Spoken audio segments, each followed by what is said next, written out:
Hi, Luke. I found this book that looks really interesting. It's called Crimson Comet. It's about a rocket ship. Let's see what happens. Count the stars up in the sky. The man in the moon is flying by, shining through darkness all around. Sleepy heads nod, safe and sound.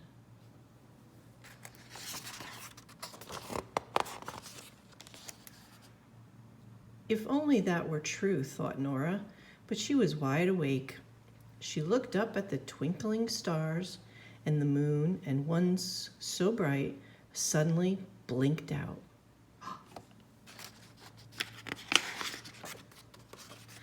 Jack, she cried, scurrying down the hall.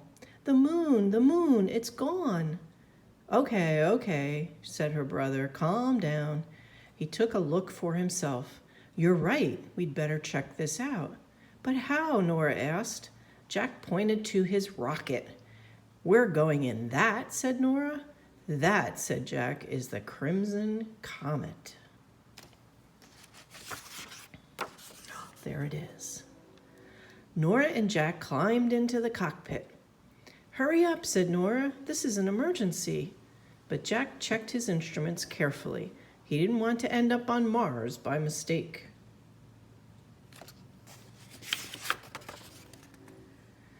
Very soon the rocket blasted out the bedroom window and into the night. Nora looked around her and plucked a few stars from the sky. Wow, look at that.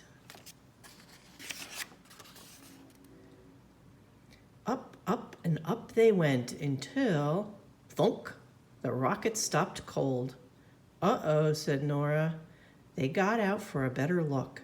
I think we hit Jack began. What did they hit? The moon, said a figure behind them. Dented it too. Jack and Nora looked up. Then you must be the man in the moon, said Jack. The gentleman nodded. Indeed I am. Why is it so dark? Asked Nora. Ah, well, my engines failed, the man in the moon explained, and no power means no lights. What I really need is a jump start. He paused.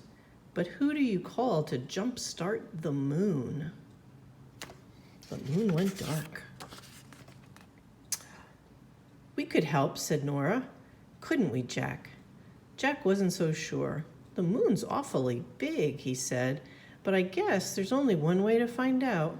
Jack took out some rope and fastened it tight to the moon. Then he fired up the rocket. Everything shook and rattled. The Crimson Comet groaned under the strain. I don't think we can hold it, Jack yelled. But at that instant, the moon began to move. Wow.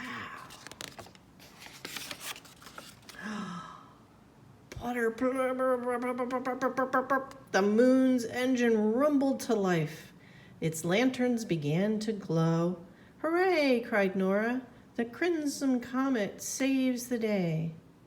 And Jack, said Jack, retrieving the rope. The man in the moon waved in thanks as the moon drifted away.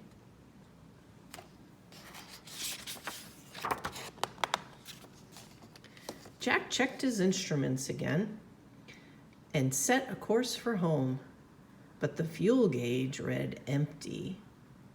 Uh-oh. Down, down, down they went, faster and faster. We need something to burn, Jack shouted. Then Nora remembered the stars. She threw them in the firebox and the engine flared to life, slowing the ship's fall. Bam! The Crimson Comet bumped and bashed and crumpled and crashed. Uh-oh, what did they crash into? Jack looked up from the broken rocket. We made it, he said. Are you all right? I think so, said Nora. She climbed out of her seat. And there's the moon, right where it should be. They both smiled at that. Wow, what an adventure. And just for a moment, they thought the moon smiled back. Aw. The end. Grandma loves you.